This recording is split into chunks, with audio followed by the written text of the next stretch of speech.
Welcome to the Revenue Rewired podcast, hosted by StringCan Interactive's visionary CEO, Jay Feitlinger, and no-nonsense COO, Sarah Shepard. We're here to accelerate your revenue and give your marketing purpose. All right. Hello, everybody, and welcome to this next episode of the Revenue Rewired podcast. We're so happy to have you all. I'm Sarah Shepard, and hello, Jay Feitlinger. Hello, Sarah Shepard.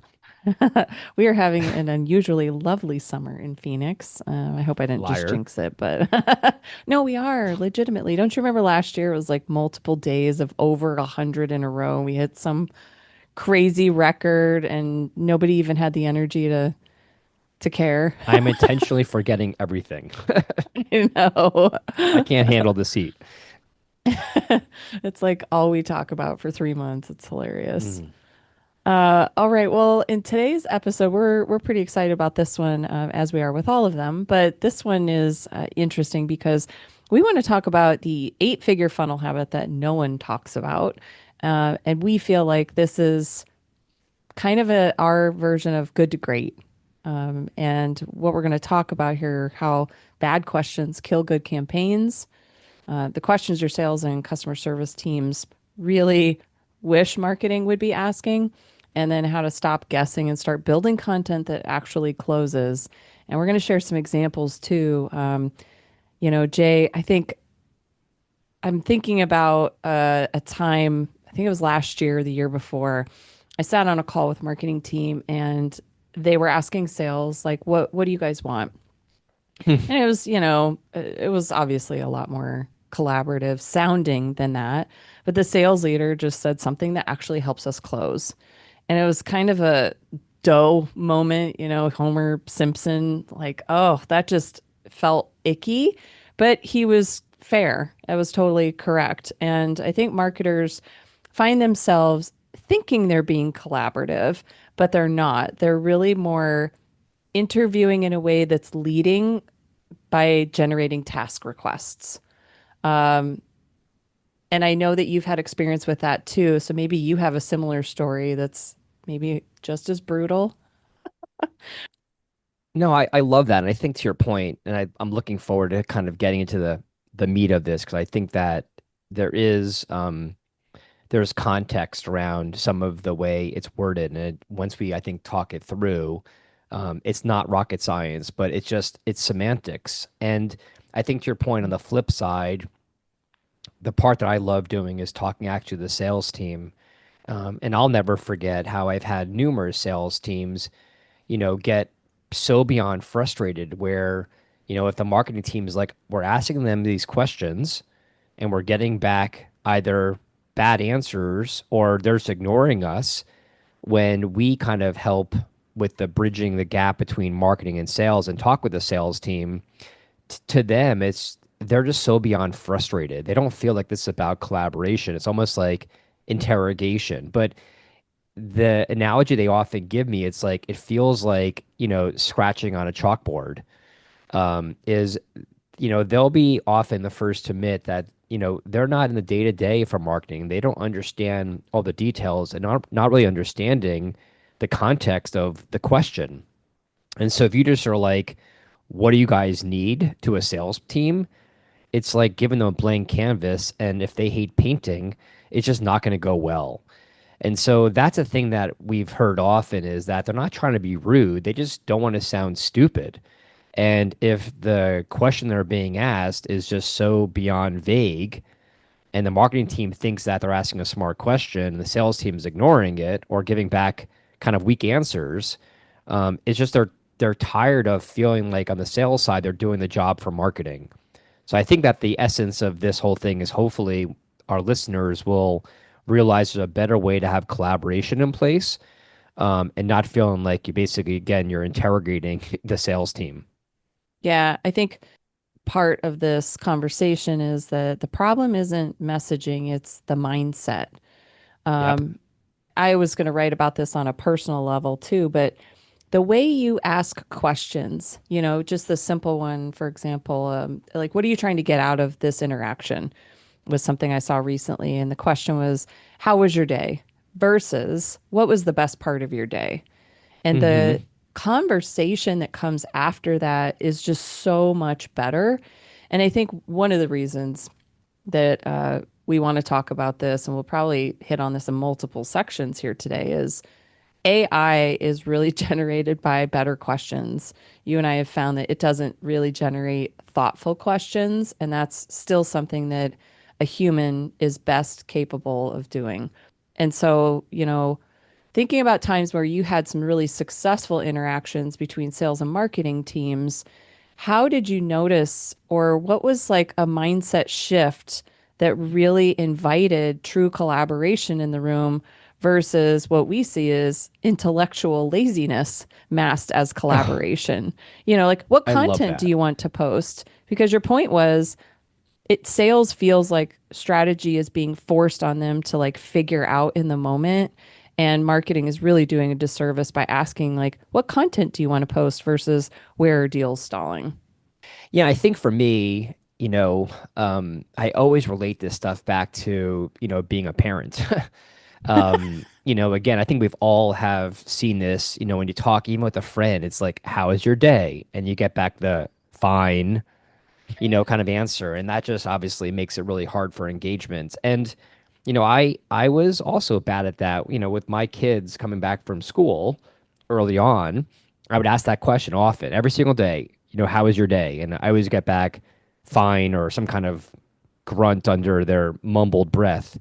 And so personally have found that I treat this with the same kind of mindset of there has to be a more improved mindset to your point before about how you ask these questions.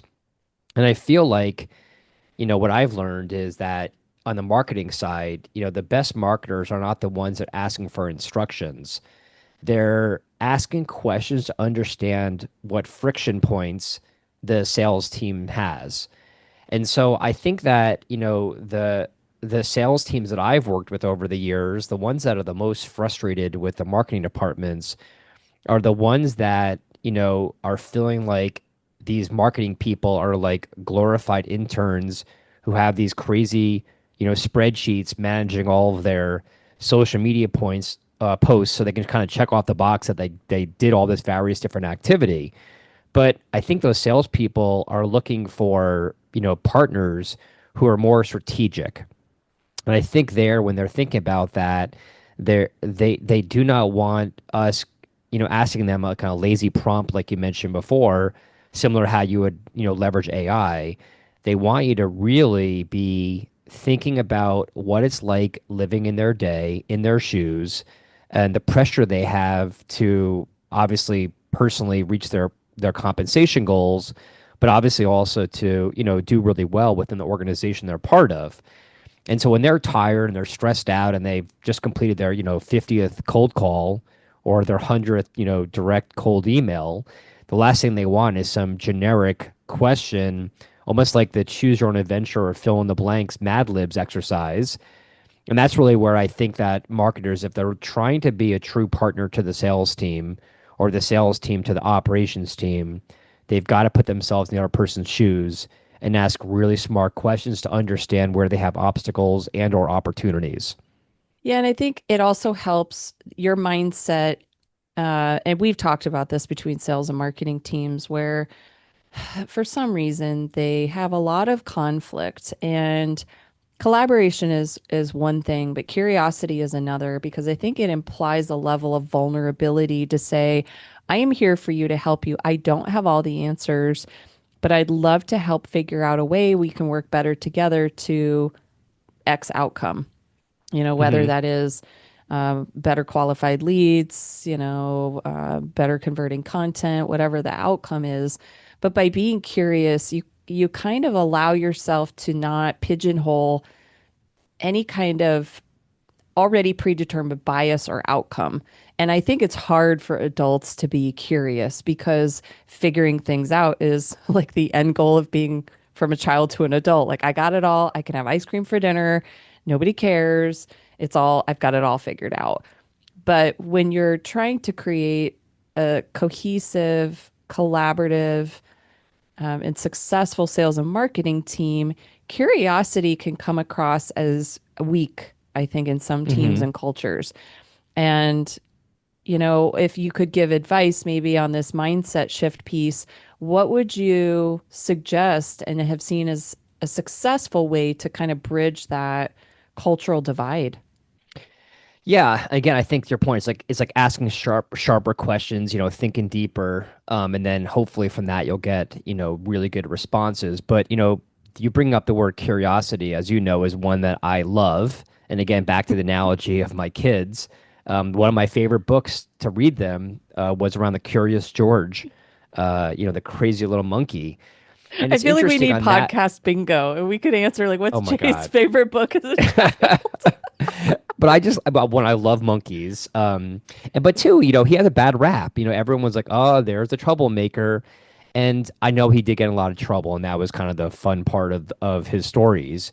But for me, I always was very intrigued by you learned so much by being curious. And again, like, and I've seen this happen where, I've been in some very large, clients, that are doing, I don't know, well over $100 million. And they're sitting in these rooms and we're talking about like the content strategy for the next quarter, focusing on, a new market or a new, ideal client profile, whatever it might be. And I literally heard like one of the marketing directors be like, well, what kind of content do you want? And that question is fine, but again, you're asking the sales team to do the job for you. I think instead it should be like, okay, let's talk through the customer journey process. And like, when you're thinking about it from a, getting a lead from a marketing qualified lead to a sales qualified lead, it's like asking a salesperson, like, here's our current funnel. Where do you feel like in the process, once you get a qualified lead, where you're losing some credibility? It's like a typical salesperson, especially in the B2B and a complex sale, almost all of them, after a few months of working at the organization, can answer at least with some strong confidence what they believe that is. And again, from being curious, if I, as a marketer, heard the answer to those questions, my mind would start racing.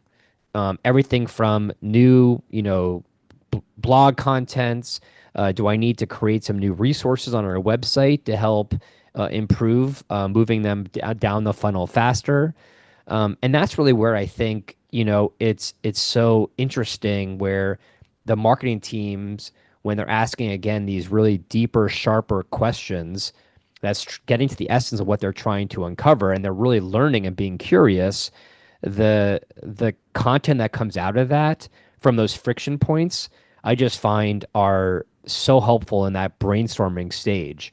And you can then stop building all this complete garbage, top of funnel fluff.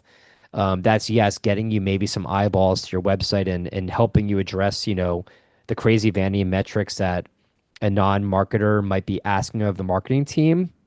But if the sales team is not feeling like you're a true partner in producing, conversion focused assets, you're going to lose trust from them. And so that's really where I think that, a strong marketing team, to your question, I think could really help this situation here is if they think about taking insights and then what's going to help move those deals forward. And then ultimately from the sales side is they want leads coming in that's going to shorten their sales cycle so they can meet their weekly, monthly, quarterly goals. Yeah, back to what you said about like asking sharper, smarter questions, you think more deeply, and then you're getting better results. Uh, when you were talking, it was reminding me a lot of the recruiting process too. Like you can just ask, what's your ideal day? Or, just some of these like more generic questions that frankly you're going to get again, the less openly curious your question is, the more vague and generalist your answer is going to be. And so if you can ask a better question, it might not be, we're not saying like you're going to get the answer you want. If you're going to ask a customer service team, for example, what's what's great? How's onboarding going? Okay, well, that's really a super vague type of question, but what in Hmm. the onboarding process is making our customers feel really excited about working with us? Like that sounds like such a better question. Or what's making them not excited about working with us? Or, are you feeling emotional drop-offs and engagement falling apart after onboarding when they were so excited to join? I think if you can just kind of think one level deeper, you get to know a person better. And that's really ultimately what, pivots good marketing agencies from great ones is focusing on relationships and execution, and bridging both worlds is a lot of work. And we've done that, when we read Unreasonable Hospitality, such an aha from the relationship perspective that by being curious and thoughtful in your questions, I think you almost say to the other person, I care a lot about your response, because I don't know if marketers sometimes are afraid of the feedback they're going to get, like it's going to undermine the work that they've done. And I've struggled with this by doing string cans marketing myself. Like, you and I talked about a recent campaign and it wasn't as successful as I had hoped it was going to be. But if I ultimately want to build more successful campaigns, I have to understand where it fell apart or where it broke or where I missed the mark. And it does take a little bit of extra work to think through some of those better questions. But it also, to your point, continues to show I care about your time and energy, and I want to give you a runway to answer in a better way than just this vague, fine, great. If you can answer with a nod, a single word, an eye roll, that's A not an fine. answer. Yeah, a fine or like an emoji. That's not an answer. That's bypassing the entire process. Yeah, and I think to your point, these are the departments that obviously we focus on that I feel like have the best opportunity to have that level of empathy that's needed. Again, from the marketing side, that understanding the psychology of the person, because the downside for marketers often is they aren't the ones actually talking with the potential new client or customer. So they're not hearing some of the context and they have to basically kind of work like a Wizard of Oz behind the curtain sometimes. But that's where I think that the best marketers, the ones that leverage psychology and psychographics of motivation and pain points of customers and doing their due diligence to figure stuff out. And there's no one better than relying on the sales team to help them do their jobs better. But I also want to think about it that the the leadership over the marketing and sales and maybe even customer experience or operations, if they lead with that kind of example in mind of asking their team smart questions, again, like rather than how was your day, be like, what is one thing that I can do to help make X have gone better, and asking very direct questions like that from a leadership side, it's going to teach their mid-level and entry-level type of staff. But even like on the sales side, once sales closes a deal, they have to pass it on to whoever's going to be onboarding or supporting the day-to-day for those clients. And again, here, like on the sales side, I've seen this happen a zillion times where if they're asking questions of like operations, like what kind of feedback are you getting? If they're having, attrition rates are way too high on the metrics. Instead, they could be like, okay, let's talk that through. Rather than saying, what feedback are you getting? Be like, what expectations are breaking between the sale and the onboarding, or retention side of the business. And I think again, if you just keep asking those kind of curious questions, there is things that every department can do to give that amazing possible experience to that customer. So the lifetime value of that customer, is 10x. Because there's nothing worse, in my opinion, than marketing spending a bunch of money to drive a sale, and then sales spend all this time closing a deal, and then that company cancels their contract 3 months later because they're disappointed in the onboarding process because it didn't meet expectations from their conversations. That's where I just feel like, this whole process, if they could think more about it from that level of empathy and being curious, the benefits of the organization's revenue and bottom line is significant and worth the effort. Oh, totally. I have nothing to add to that. That's perfect. Well, then I think on that, one more comment I did want to make is I know I talked a little bit about marketing talking to sales. One just thought I had that a recent client of ours did off of one of our recommendations, and I heard back really positive feedback, is because nowadays with, unfortunately with COVID stuff, from a fortunate side, so many people are moving on to like using tools like Teams or Zoom. The benefit of that is in theory, it's pretty easy to have someone shadowing. I know that a lot of sales-oriented organizations will often record those calls and use them for training purposes, not only to help improve the salesperson's job, but also to improve anyone that's kind of a new salesperson.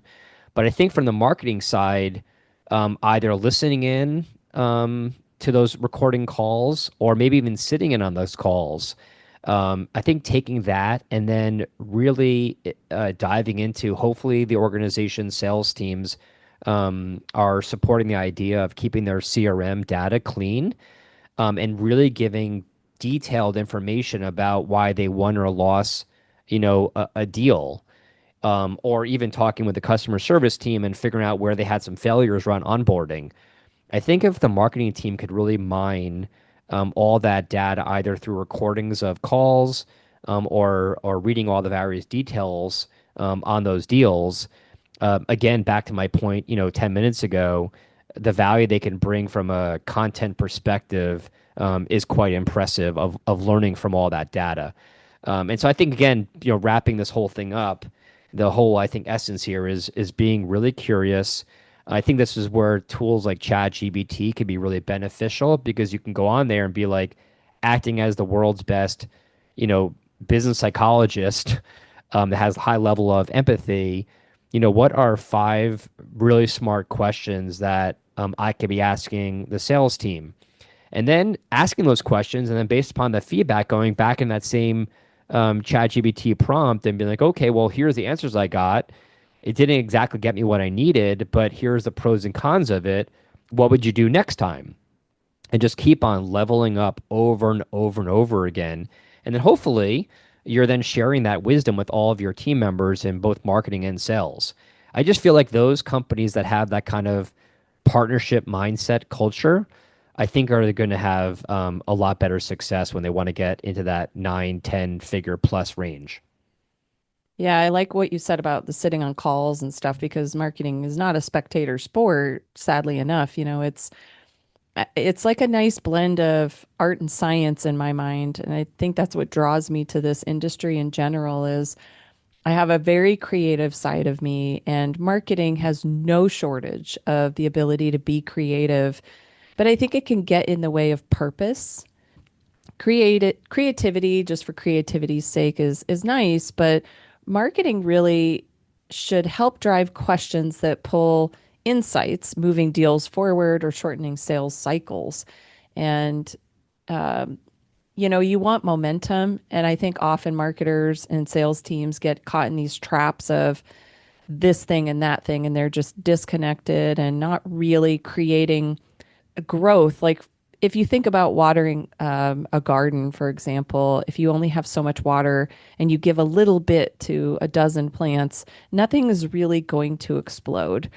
But if you give all your water to one plant, it's got everything it needs to just explode.